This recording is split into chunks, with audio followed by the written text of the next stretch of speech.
essa economia de informação, primeiro você tem que compreender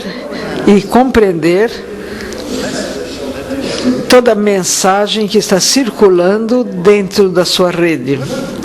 Você precisa ler e você precisa compreender o que você está lendo. Depois, você precisa estar consciente do valor das pessoas, das instituições que estão criando os documentos ou que estão enviando as informações. A avaliação da fonte dos documentos ou a fonte da informação é uma competência-chave, mais importante, assim como sabe todo jornalista. Atualmente, quase todo mundo é um jornalista, quase todos são publicistas e quase todo mundo é um curador. E assim como nossa responsabilidade é maior, devemos prestar mais atenção a nós mesmos para dar valor à fonte. E, finalmente, você precisa definir as suas prioridades, porque nós encaramos muita informação e precisamos definir muito claramente o que nós estamos interessados, o que nós queremos aprender, como nós vamos contribuir ao meta comum e que tipo de criação em que tipo de imaginação vamos concentrar no nosso trabalho. Se você não faz essa decisão muito importante de quais são as suas prioridades, você não vai ser muito útil. E, geralmente, essa competência de definir as prioridades é a competência dos gerentes ou dos líderes, mas nesse caso todo mundo deve ser o gerente ou o líder. Todos devem ser responsáveis para gerenciar as suas próprias prioridades. Você compreende o que você lê, você acessa as fontes e você resolve da sua própria orientação criativa. Isso é no nível individual. Agora também tem o nível coletivo. Porque se você compreende o conteúdo dos documentos de uma maneira, é uma necessidade, porque você tem que categorizar, ou organizar, ou classificar os documentos para outros. Quando nós estamos nos comunicando em Facebook, Twitter ou alguma outra mídia social, a nossa meta é categorizar a informação que estamos tratando para os outros. E, naturalmente, nós temos que categorizar a informação a fim de organizar a nossa própria memória. Mas nós precisamos fazer uma categorização boa também para organizar a memória de toda a comunidade. Então, tem um tipo de jogo de informação coletiva dessa organização. Como vocês sabem, por exemplo, Delicious ou Digo são sites de marcação de livros, e o que estão fazendo naqueles sites é precisamente a categorização coletiva.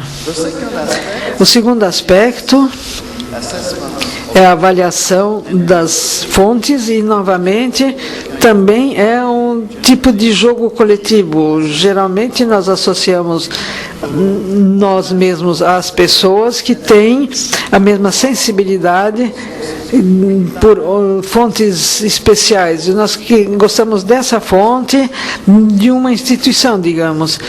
Isso é muito importante compreender. A fonte não é Twitter, por exemplo. Twitter não é uma fonte, Facebook não é uma fonte, a internet não é uma fonte.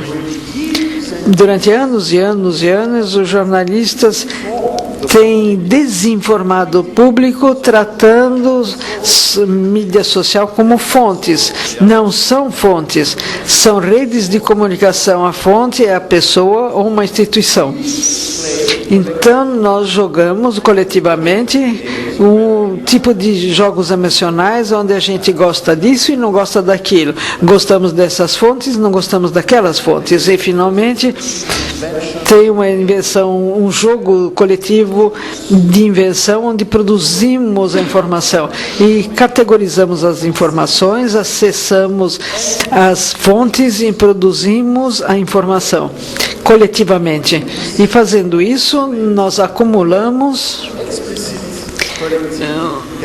um capital coletivo explícito e, enquanto isso, aprendemos coletivamente. Esse é o processo geral. Vocês acham que eu falei demais? Posso continuar? Bem, isso que eu apresentei foi a economia. Agora nós falaremos sobre valores, ética e até mesmo virtudes. Porém, virtudes adaptadas a uma civilização do conhecimento. Esse é o último slide.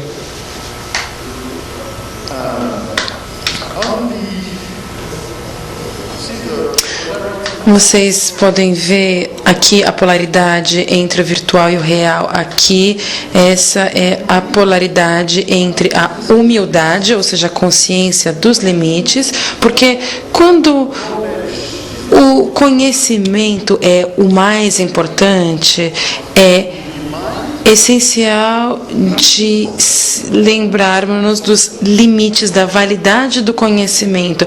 O conhecimento nunca é absoluto. O conhecimento, ele é válido dentro de limites específicos. E aí entra a humildade do conhecimento, ou seja, sabermos que o nosso conhecimento não é absoluto e sabermos também que nós não sabemos de tudo. Ainda há um outro aspecto com relação a esse conhecimento, e esse aspecto é a transparência. Nós temos uma consciência dos limites do nosso conhecimento e temos também uma consciência do conteúdo do conhecimento. Mas não é uma consciência pessoal apenas. Nós damos essa consciência a outras pessoas e é por isso que é transparente. Ou seja, quando eu digo transparência, eu quero dizer abertura, liberdade, interoperabilidade. Ou seja, tudo que é útil para compartilhar o conhecimento e para torná-lo completamente transparente. Também essa noção também é uma noção importante de que nós devemos ser muito explícitos a respeito da forma através da qual o conhecimento foi produzido. Não é como um bolo. Não é assim que funciona. As fontes, o financiamento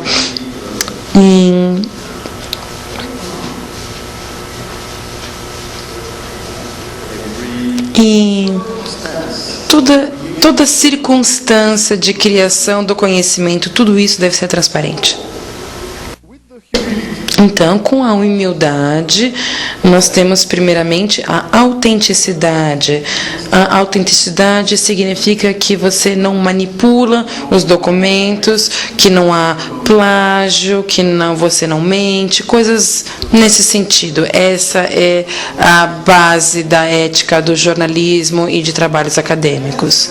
Em seguida, Nós temos a solicitude, porque nós sabemos que outras pessoas estão trabalhando muito para aprender, para compreender, para participar, ou seja, é o oposto da arrogância. E quando nós somos humildes, nós não somos arrogantes. Quando nós somos humildes, nós não iremos mentir ou manipular documentos. E, finalmente, um tipo de sensibilidade para... Eu descrevi aqui atenção ao mundo fenomenal, mas eu deveria dizer mundo real. Por exemplo, o aspecto econômico de tudo isso. Nós temos que manter os pés no chão. Isso também é humildade. E agora nós falamos sobre a transparência, o aspecto da transparência. Eu chamo isso de epistemologia aberta, ou seja, os dados devem ser públicos, o pensamento, a ideia de utilização desses dados também deve ser pública e, por fim, os modelos utilizados para visualizar os dados, eles também devem ser abertos. Ética aberta. Isso significa que cada vez que vocês estiverem julgando ou avaliando, ou seja, tendo alguma ação de julgamento, o critério e os procedimentos desse julgamento, eles devem ser públicos. E, finalmente, a economia aberta. Isso significa que, e especialmente na administração pública, os mercados devem ser públicos e abertos. Dessa forma, nós devemos saber quais são os diferentes preços, quais são os preços dos diferentes recursos e como a economia, como os negócios são feitos na economia para que nada fique escondido. Então, nós temos essa dialética entre a transparência,